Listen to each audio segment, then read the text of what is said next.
Good morning. Welcome to EduSet Network. Friend, today we are going to discuss the positioning in services.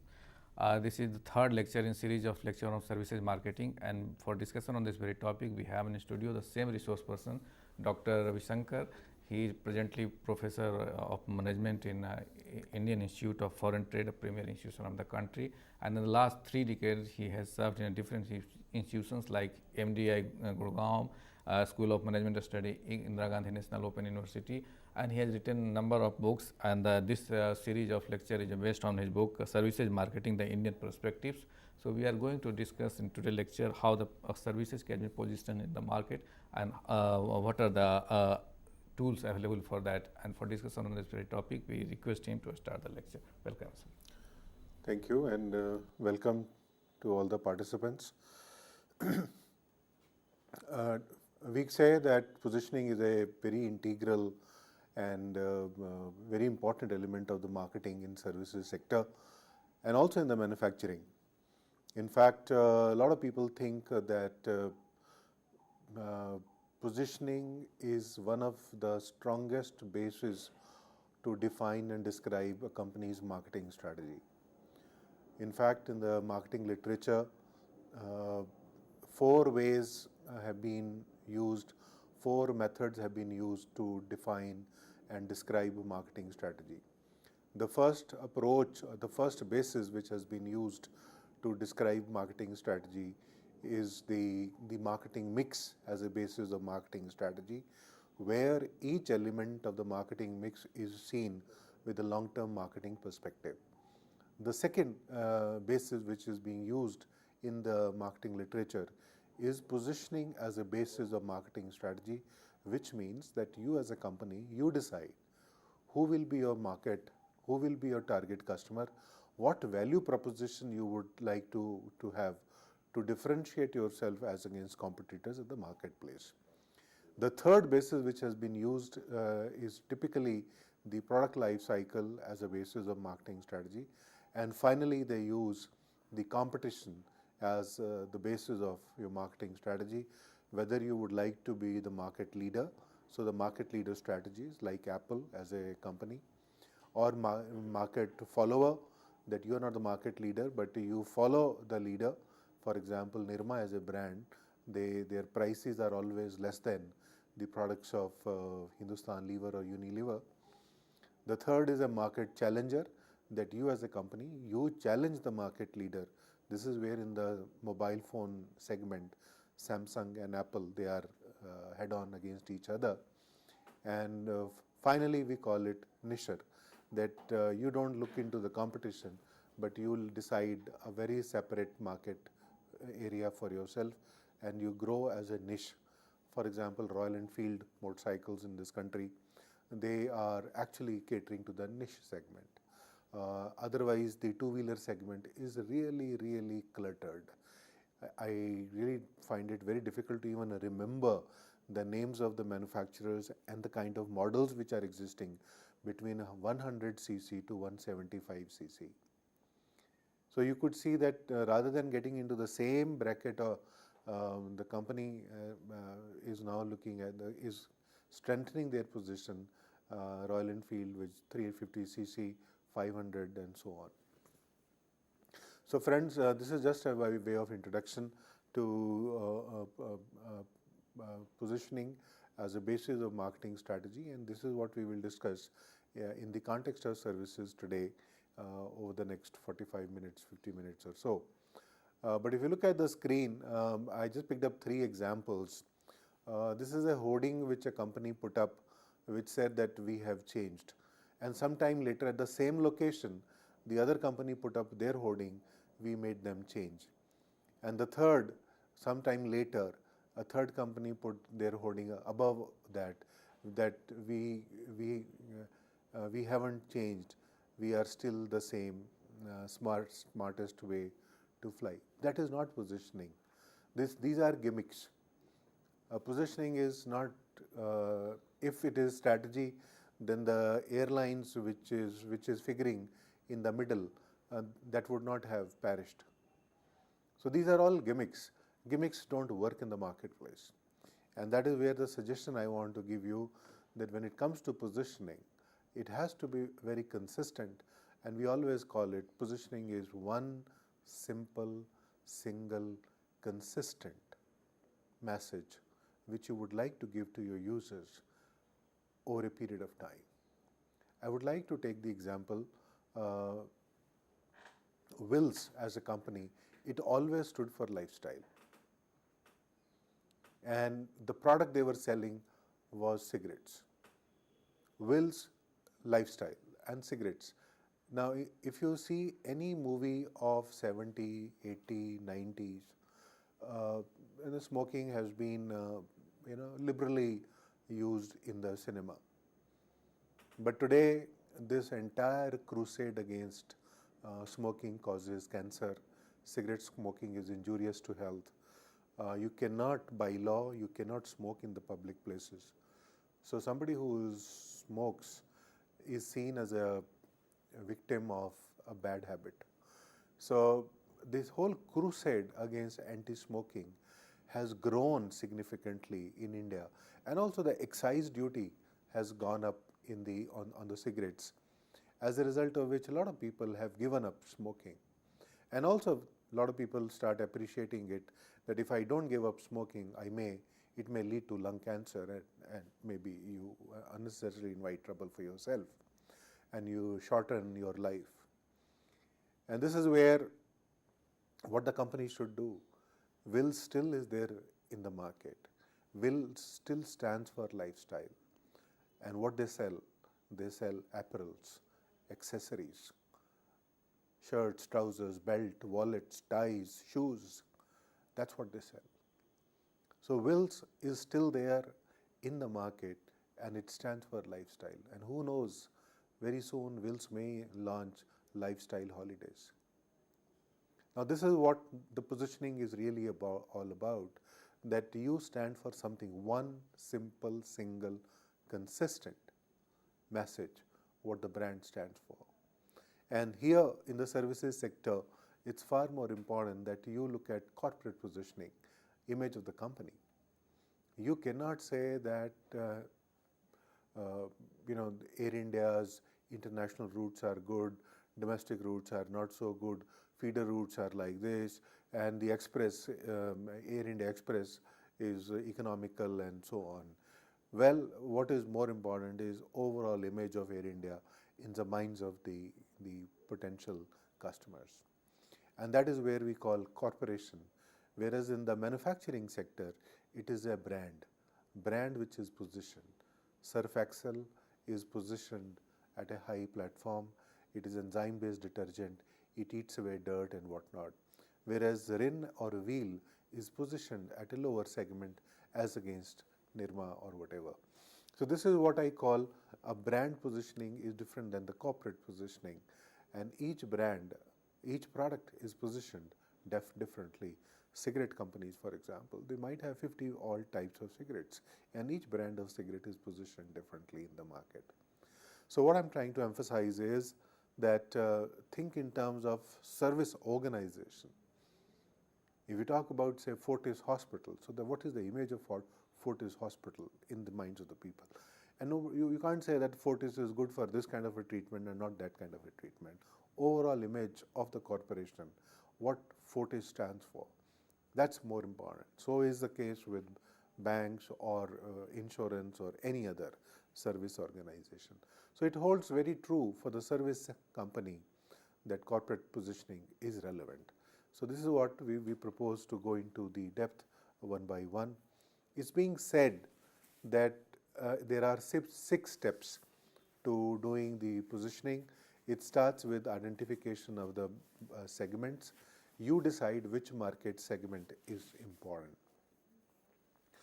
Just take for example, this is an advertisement you must have seen some time back in the media. Now, I might say that it's a bad ad, but the product is not meant for me, it's meant for my wife, because she's going to take a decision which detergent she will buy to wash the clothes.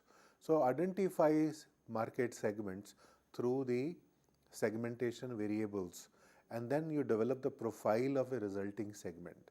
For example, this woman which you see, you look at her dress code. Her dress code doesn't go beyond a traditional sari. Her jewelry doesn't go beyond a traditional Mangal Sutra. Her jewelry doesn't go beyond a Mangal Sutra and chudi. Her cosmetics doesn't go beyond a bindi and a bit of lipstick. Her hairstyle is traditional, and her footwear might be even the traditional leather chappal. You come across many of them, haggling for vegetable prices at the vegetable shop. And this is a typical woman. You come across hundreds of such ladies every day in the markets, which is realistic. So that is the point which I have, is that you develop the profile of a resulting segment which is realistic. And then third is that you evaluate. You evaluate the attractiveness of each segment and select the target segment. And then stage 5 and 6, which is identification of possible positioning concept for each target segment, and then you communicate, that is, you advertise that through your, that positioning through your advertisements and through other means of marketing communication. So what largely we are doing is that we are focusing on item 5 today, and we might go through some of the basics related to point 1, 2, 3 and 4 and 6. Typically we say that we use, these are the variables of market segmentation. It could be geographic, it could be demographic, it could be sociographic, it could be lifestyle, it could be behavior, it could be consumption pattern. Geographic could be like whether people are living in the coastal areas, or maybe it's very difficult to sell refrigerators in the Ladakh region, because Ladakh region doesn't require refrigeration. Demographics are actually age, income, occupation. Sociographic. Now sociographic typically is a combination of 3 to 4 variables, which is education, occupation and income. I am a professor, my education is high, my occupation, I am working as a professor. My salary is not very high, but it's good. It's a decent salary, as against somebody else who might be a businessman, who might have a series of shops. He may not be highly educated. His income is very high, but his social status may not be that high. Whereas lifestyle is a combination of activities, interests and opinions, AIO. Lifestyle is defined in terms of activities, what type of activities you engage yourself. Somebody plays golf on the weekends is a lifestyle. So this is an activity, playing golf. Interest in environment, interest in general issues, interest in politics is one of the factors of lifestyle. And then activities, interest and opinion about various issues concerning the environment, various issues concerning the society. Your opinion is also important. Then behavioral, whether you are a heavy consumer or you are a non-user or you don't like it. So that these are the behavioral dimensions. Somebody might be he likes smoking, other doesn't like smoking. So somebody's behavior is positive, other's behavior is negative. And then the consumption, that somebody is a heavy consumer, other is a light consumers and so on. So these are different variables based on which you actually come out with kind of profiles. And globally it is being said, that is a stage 2. There are people, everybody will have these factors in him or her. But globally it is being said that these are the 6 segment profiles do exist. There could be some people who have more weightage on this item number 1, that they place more emphasis on materials and professional goals. So they always look at, I need to have a bigger house, I need to have a bigger car, I need to have a bigger TV in the house, and I need to grow fast in the corporate sector, and I need to do, I'm stuck, I'm frustrated, my promotion is not taking place. So there are people who are strivers. The others are devouts, where tradition and duty are more important. So everybody has these 6 factors, but what is percentage wise, what is more, that determines your overall. For example, tradition and duty are more important. People in the defense, they even give up their lives for the sake of the country. We have seen this happening, an accident in a submarine, and we are reading in the newspaper. Altruists are interested in social issues and social welfare. A lot of people are interested in, the social issues and the social welfare.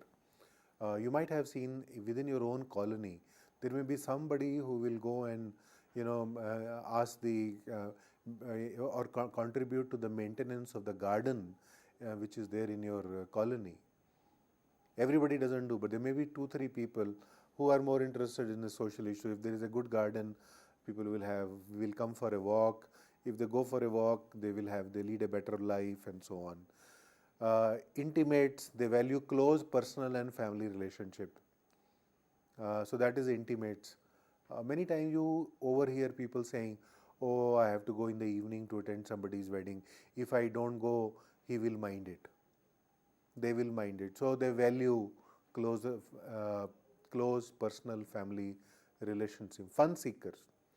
Now this category of people, they live in current now. So have high consumption of restaurants, bar, clubs, movies. So fun seekers are those who don't think for the future. They think in the current, and they live in the current. And finally, there are creatives who they have strong interest in education, theatre, doing something very creative, art, like M.F. Hussain. He wanted to do something very unique, and he made a name for himself. And so could be Mr. A.R. Rahman or many other such people who have, those kind of instincts. So these are the kind of traits which we demonstrate. And then let's now look at positioning. I've just taken an example. An example is, you think of a market which is a working couple. This is a market group. This is a market segment, working couple. Typically, working couples are time poor.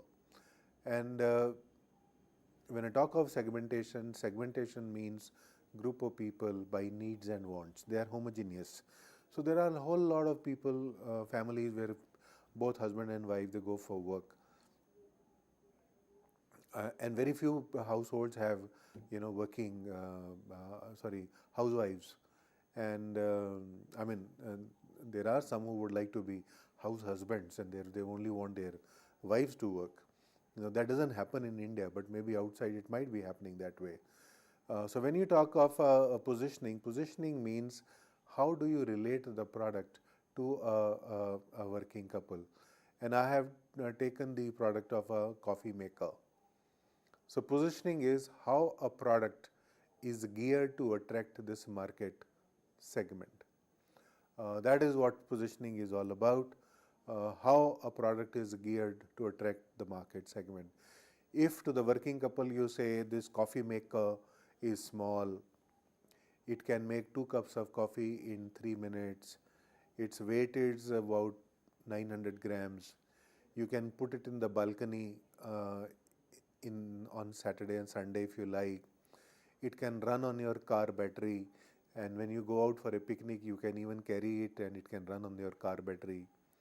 Now this is very complex. But if you say it's a great convenience to make coffee anywhere, anytime, wherever you are. Now that is a very simple kind of a thing which somebody will understand. A great convenience to make coffee anytime, anywhere. Now that is what we call positioning. Positioning actually means positioning the product in the minds of the person. Positioning is always in the minds. And there actually the focus changed. Rather than doing something to the product, you do something in the minds of the people. The way consumers perceive the brand in relation to the competition. Now this is what positioning is all about, that you take a slot in people's mind. I would like to take the example of Park Avenue, and the Park Avenue perhaps takes the highest slots in people's mind. Mr. Amitabh Bachchan might be the superhero of the last millennium. He endorses a brand of suiting Reed and Taylors, but he is unable to dislodge the impressions of Park Avenue. So is the case Mr. Shah Rukh Khan might be the superhero of the last 25 years. He also endorses a brand of suiting called Belmont, but he is also unable to dislodge the impressions of Park Avenue. So actually, if you take a slot, it's easy for you to retain and maintain that slot and protect your customers from the competitors' attack. And it is in that context you need to understand the unique competitive advantage. What advantage you give to the people, because I think Park Avenue hit people on the very emotional chord, and the emotional chord was your dressing up is incomplete without Park Avenue. So complete man, and complete man, complete man, complete man. And this is what the slogan is. But the meaning is your dressing up remains incomplete without Park Avenue. Better use Park Avenue if you are dressing up for an occasion. Whether it is apparels, whether it is perfume, whether it is cosmetics, whether it is shampoo, everything which you need for dressing up, it's from us. So this is where I call positioning is unique competitive advantage and stress salient characteristics. And that is how positioning really takes place and you differentiate from the rest. So if I now come to a kind of a working definition of positioning, the meaning of positioning is concerned with the identification, development, and communication of a differentiated advantage which makes the brand perceived as superior and distinctive to those of its competitors in the minds of the target segment. So you identify, you develop, and you communicate differentiated advantage to the minds of your target segment, and not everybody in the market. You select the market segment. When I and this whole concept of positioning got evolved over a period of time. It started in 40s with the USP, unique selling proposition. People were talking about what is so unique about your product that I should buy the product. And in 60s, the modern day advertising, the father of modern day advertising, David Ogilvy. David Ogilvy started talking about image. Create the image for your brand, because he said that whatever unique advantage you have, it can be imitated by others. Like one company came out with ceiling fans with 4 blades, others copied it. One company put the light with the fan, other companies copied it. So that is what the USP, unique selling proposition, can be copied by the others, and your unique selling proposition gets diluted. And that is where came in 70s the positioning two gurus, L. Rees and Jack Trout, and they the concept of positioning. And what they said, that not what you do to the product, but what you do to the minds of the prospect. You position the product in the minds of the prospect. You actually communicate the positioning. And then came this lady who was heading Citibank, Glinda Leon Shustek. She said that positioning can be affected by any other element of the marketing mix, including delivery processes. For example, delivery processes have characteristics which affect positioning and can be strategically managed for positioning purposes. In fact, in the service organization, many companies give a lot of focus on delivery processes. In our subsequent sessions, we will talk about delivery process also. But for the time being, we will just let me explain this point in the context of positioning. You look at FedEx or DHL as courier companies. These companies have developed foolproof delivery processes, as a result of which people think they are reliable courier companies. Domino's have a delivery process. They prepare the pizza in 11 minutes and they give about 18 minutes to the delivery boy to deliver the pizza. And this is what they are really doing. They have a delivery process, foolproof delivery process, 30-minute and so on. So this is how this concept got evolved historically, and the focus changed from product to the minds of the consumers or the minds of the target segment. Let's move further. And Elris and Jack Trout, about whom we talked about in the previous slide, they gave 7 positioning options that a physical product can be positioned in one of the 7 ways, like attribute positioning. You position the product on the basis of its attributes. For example, cotton shirt, cotton wrinkle-free shirt. This is an attribute of the product. It's a cotton shirt and it's a cotton wrinkle-free shirt. Why somebody will buy a cotton wrinkle-free shirt? Because it's good to wear during summers. During the hot sultry weather, it is good. Benefit. So it's being also said in marketing, people don't buy products looking at their attributes.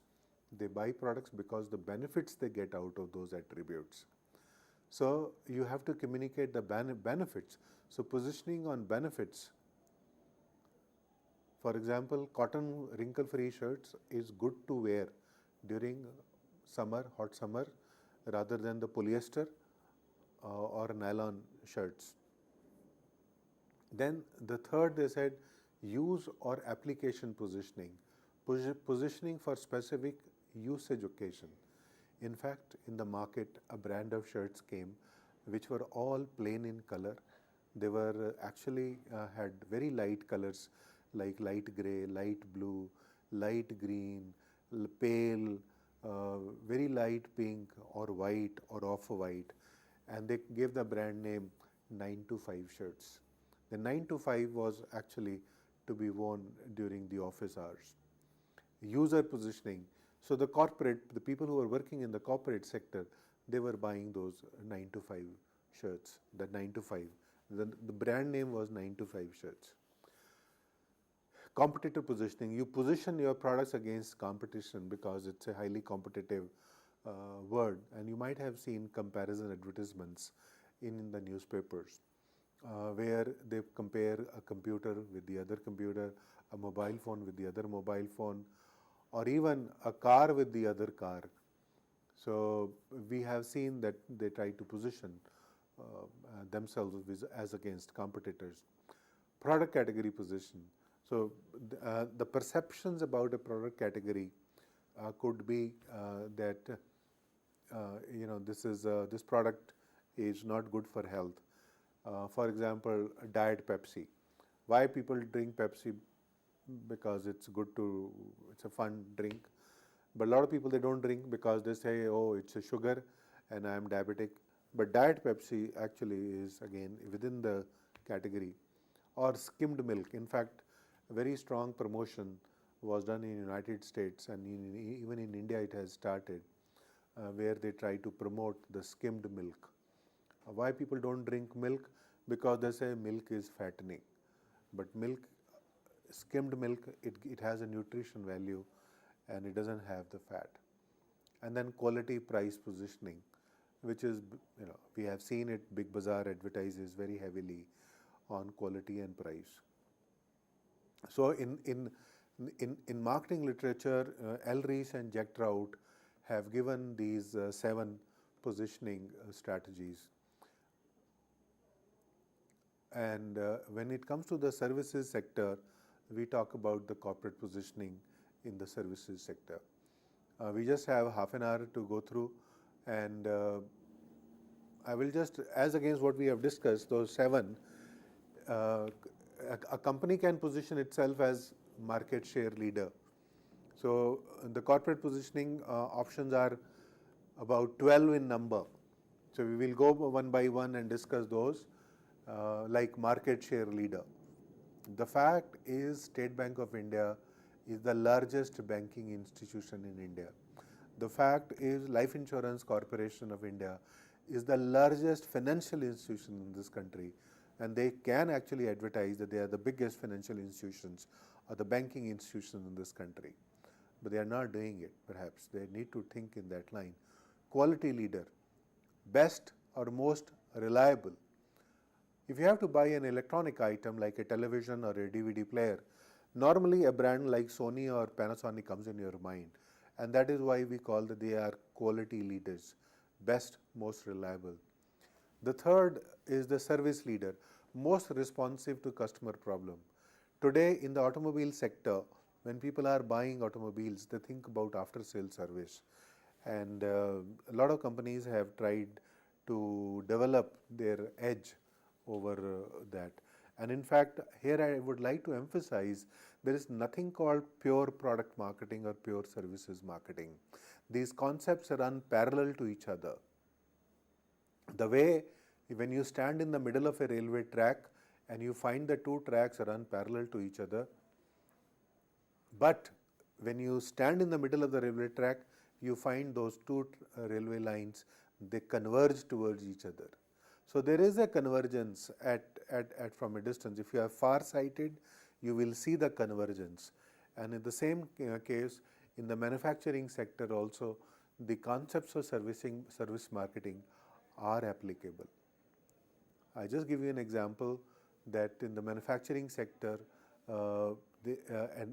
take for example in the automobiles, when it comes to servicing, they use a concept which we use in the services marketing, which is physical evidence.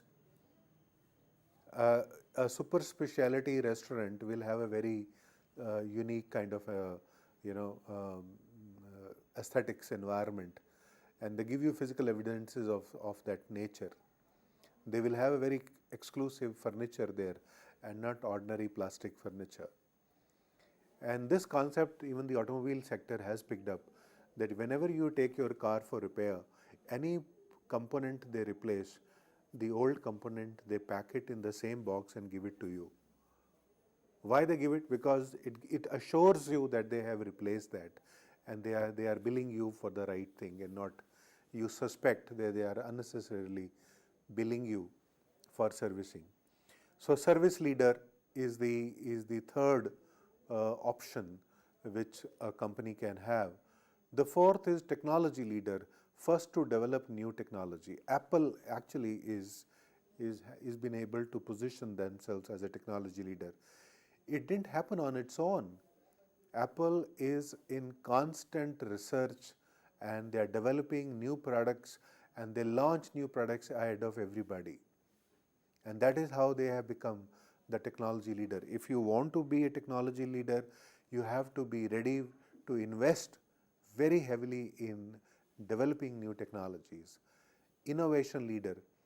Innovation leader are those who apply new technology. All said and done, the ATMs, which is integration of information and communication technology into the retail banking sector, that has been done largely by the financial institution banks and not by the nationalized banks. And it was ICICI which did more of those as against the nationalized banks. Flexibility leader are most adaptable. So these are the 6 we have discussed. The 7th is relationship leader, most committed to the customer success. In the B2B sector, in business to business sector, such a positioning option holds very true, which is a relationship leader. That these companies, they realize if their customers succeed, they succeed.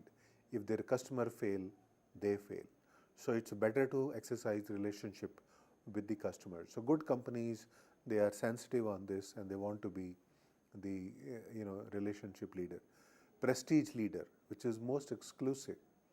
A lot of companies are trying to in that respect prestige leader.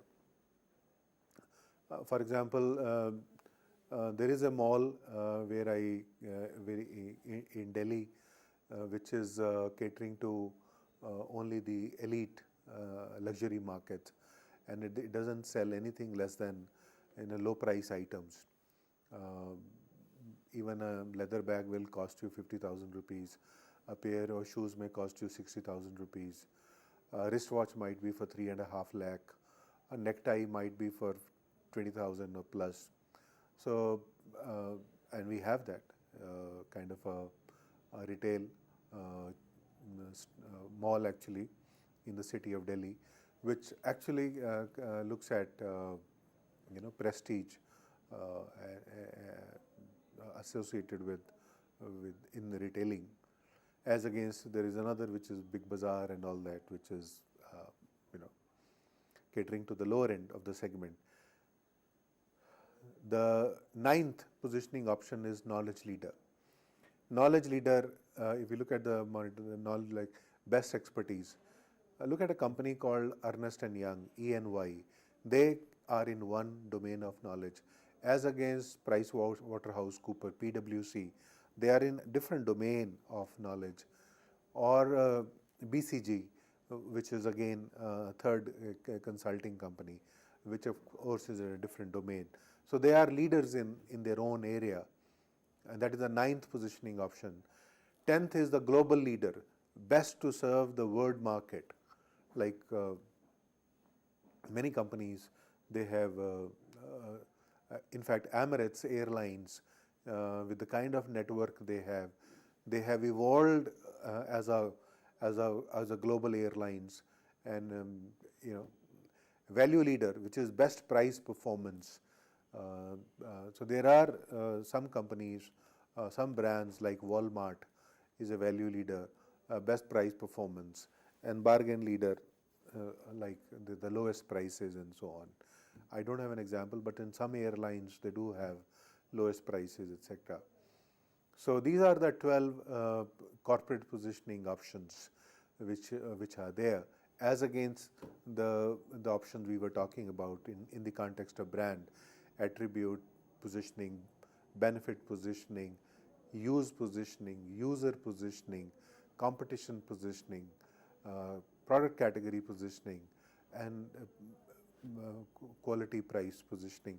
Those 7 options which Elris and Jack Trout gave, we have these 12 corporate positioning options. So far so good. How do we execute?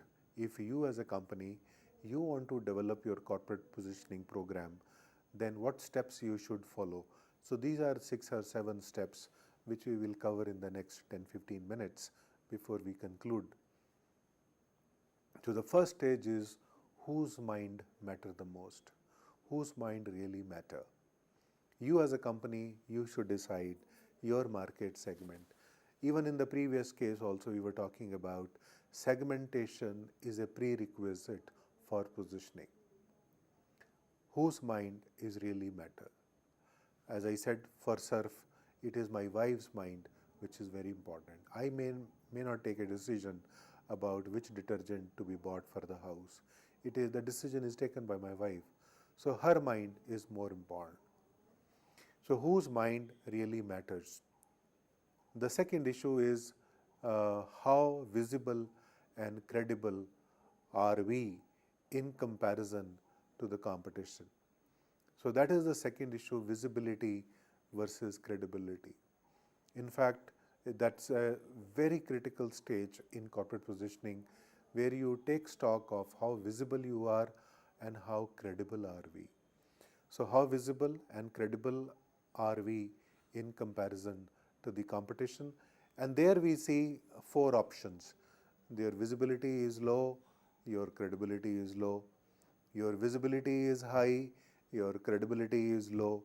Your visibility is low, your credibility is high, and your visibility is high, and your credibility is also high. I am just taking examples from the business schools, and there could be some business schools whose visibility is low and their credibility is also very low. So if somebody who's visibility is low, credibility is low, obviously you call it unknown. I don't know whether such a business school exists. If your visibility is high but your credibility is low, that I see advertisements, I see hoardings, but when it comes to putting my child, I say, no, I will not put my child in that kind of a college. So that is what I call visibility is high, credibility is low. The third is your visibility is low, but your credibility is high. Whomsoever know it, they know it's high credibility, but the visibility is low. And finally, your visibility is high and your credibility is high. Many times I ask my students in the class, which is the best business school in the world? And most of them, they say Harvard Business School. Why Harvard Business School has taken a top of the mind slot? Because they have created a world-class journal called Harvard's Business Review. Their credibility of Harvard Business Review is very high, and therefore they associate credibility of the business school through the journal. And that is where I call, look at the four options. If your visibility is low, your credibility is low, you are unknown. If your visibility is high and your credibility is low, you are undesirable. Never hit that undesirable bracket. If your visibility is low but your credibility is high, you are undiscovered. Let the word discover you. Your challenge is make people know and let people discover you. And if your visibility is high, your credibility is high, you are unparalleled and you maintain that. So these are the four dimensions of visibility and credibility. And the suggestion here is, if your credibility is low, please, for the God's sake, don't struggle to create visibility. First, try to enhance your credibility, only then try to create visibility. Corporate positioning, issue 3. What factors within our control offer the greatest potential to shape our corporate positioning? So there are certain factors which are within your control, and maybe these factors, they require attention. It could be the way you recruit, the way you select, the way you develop, the way you reward, the way you even terminate. It's being said that when you are looking at your own company for corporate positioning, some of the factors are important in terms of how do you recruit and select, what type of people you have in your service organization. Because service organizations are because of the quality of people you have. And here I would like to give an example that all good hospitals in India, they have paramedical staff from one state of this country. This is an acceptable, and this is visible in every good hospital. You will find paramedical staff coming from only one state of this country. And if at all there are other states which are represented, these states will be one of the states from the northeast region of this country. So the quality of people becomes very important. And then you look at other factors. So recruitment is one of the controllable factors. Then you look at your business partners, your associating firms, your bankers, your investors, your consultants, your law firms, your ad agencies, your suppliers, and your customers. Corporate positioning issue 4 is, how does our company offer meaningful, believable, unique advantage over others? How do we offer these advantages? So it could be through distribution, that you have a wonderful distribution system. Look at Dr. C. Lal lab in the city of Delhi. 3 decades ago, if you had to go through any pathological test or radiologic test, you had to go all the way down to Hanuman Road in Delhi. But today, they have gone down to the individual level. You ring them up, somebody will come in the morning and collect the sample from your home. They have developed that kind of a system, and they have been able to compete through the distribution. Service delivery processes, even delivery processes are important. Pricing is important. Physical evidence are important. Communication material, how do you communicate? And employees' responsiveness to customer is also a very important factor. So these are some of the variables which are actually, I call it, how does our company offer meaningful, believable, unique advantage over others? So you have to select some of these and operationalize. And then we look at issue 5, which is, are our activities, products or product lines mutually reinforcing?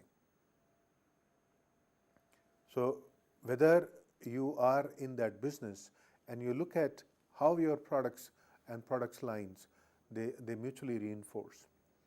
At Emirates headquarters, in fact, I was told that Emirates have more than 30 odd companies.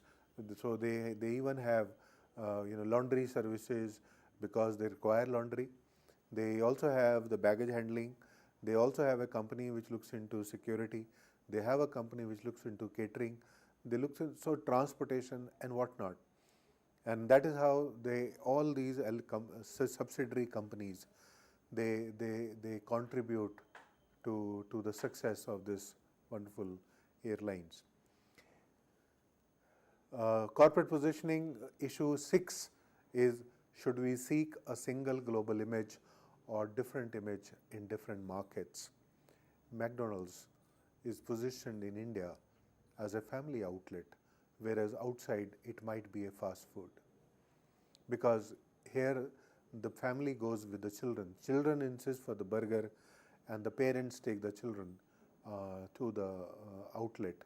And you won't find, at least outside India, so many sitting arrangement for so many people.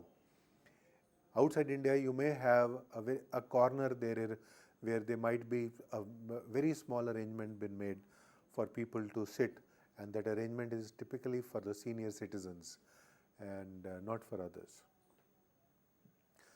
Corporate positioning, issue 7, how to increase visibility and how to increase credibility. So you have to decide on what basis you will increase your visibility and how do you increase your credibility. And then also, but decide what should come first for you. So issue 7 is identify mechanisms of creating visibility and mechanisms of creating credibility. I give this example in the class. Any academic institution, for example, if they do a blood donation camp, looking at their alumnus, current students and others whom they can get, if they give a target to the blood bank that we might collect 1,000 units, then it could be, and they plan it 6 months in advance, it could be that they can have a cinema star coming for that blood donation camp. And if a celebrity comes, the media will cover that blood donation camp, and the college or the business school will get some mileage out of it. So friends, this is what I tried to discuss with you one by one over the last 40 minutes, 50 minutes, that we talk about what is a brand and you position it. I gave the example of Wills, and that's a brand. It doesn't matter what you sell under that, whether you sell cigarette or clothing or accessories, but that's very important, that how define positioning and explain how the concept got evolved. Then I explained to you principles of positioning strategy, and then in the services sector, what are the issues, and corporate positioning, and the various options, 12 corporate positioning options in the context of services sector, and then how to implement the service, those 7 stages, one by one I explained to you. So with this we move to the questions. In case there are questions, then I can answer. But next time when we meet, we will pick up another P in the context of the services sector. Okay, as far as these elements or these things are concerned, these the bigger organization or the bigger institution can easily adopt such methods or some strategy for the positioning. What do you suggest to the business organization or the at the lower level, those who can't understand this and they just want to position themselves in the market? Yes, it's possible for them to also position. For example, a lot of people like the fast food or the roadside, we call it street food. Now, street food people also, they are position themselves, they are trying to position themselves as what? As hygienic food. The colony where I stay, there are so many people who can deliver, momos to your house, chow mein to your house, samosas to your house, aloo tikki. You name it and they can. So there are so many of them in the colony, but there are only 1 or 2 who are seen as hygienic. So even a small operator can think of a positioning on hygiene, or a free home delivery, which is fast. There are so many Kiryana shops in the colony where I stay, but there is one particular shop which my wife says that he delivers it in half an hour. Okay. So even their position is in terms of speed. There is a pharmacy, medicines. Even there are 3-4 medical shops in the colony where I stay. One particular shopkeeper may not have all the medicines. So the problem, we say, no, if it's better to ring up so and so, because you get most of the medicines from that particular shop. So by actually having adequate stock of all the medicines and knowing the kind of ailments currently, if there is a influenza, we know that seasonal fevers are very common in Delhi. If you find everybody is coughing, everyone is coughing. So there is an influenza, everyone is sneezing, or somebody has headache. So these medicines are seasonal medicine and they stock enough quantities. And at least I know, if we have to get medicines on telephone, we only ring up one particular store because we are very sure that we will get the medicines from that particular shop. So these concepts are not relevant for the big companies, they are relevant for the small companies also. But small companies can also think in terms of what value proposition, that is what it is. What value proposition, as I said, relationship leader. Now here is a Kiryana shop which is a relationship leader, and maybe apart from my wife, a lot of housewives feel that he delivers very fast, he doesn't haggle for 500 rupees order, even the order is 300, 350, he will do the home delivery, and so on. So smaller one have to understand the local environment, and accordingly they have to find out the strategy what will work out. Absolutely, yes. Okay. So these concepts are not only for multinational companies or big companies, they are relevant for everybody. Okay. Yes. So as you said that visibility and credibility. So how to mix both of it, because this is the very difficult task. Because sometimes no, it's not difficult. It's better to first enhance the credibility. Okay. I remember there was a time I was working as the director of a news business school, and I was very clear that I cannot go for creating the visibility in the market. I have to enhance the credibility first. So what I did, I was able to convince the promoters that we have to recruit faculty. So we recruited good faculty. Once we recruited faculty, we did the analysis in terms of their industry experience and academic experience.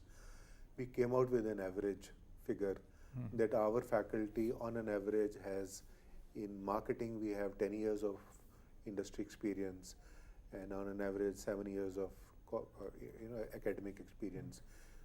And in every area we could do that, and actually only in one area, which was operations management, we had less industry experience. But in the other three areas, marketing, finance, and human resource, I recruited faculty with a lot of industry experience. Once we did that, we prepared a small poster on that for admissions purposes, and we put that poster in a lot of degree colleges in Delhi, and we got good response.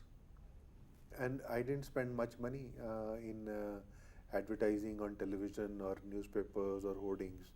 We just we recruited faculty, which we need in any case.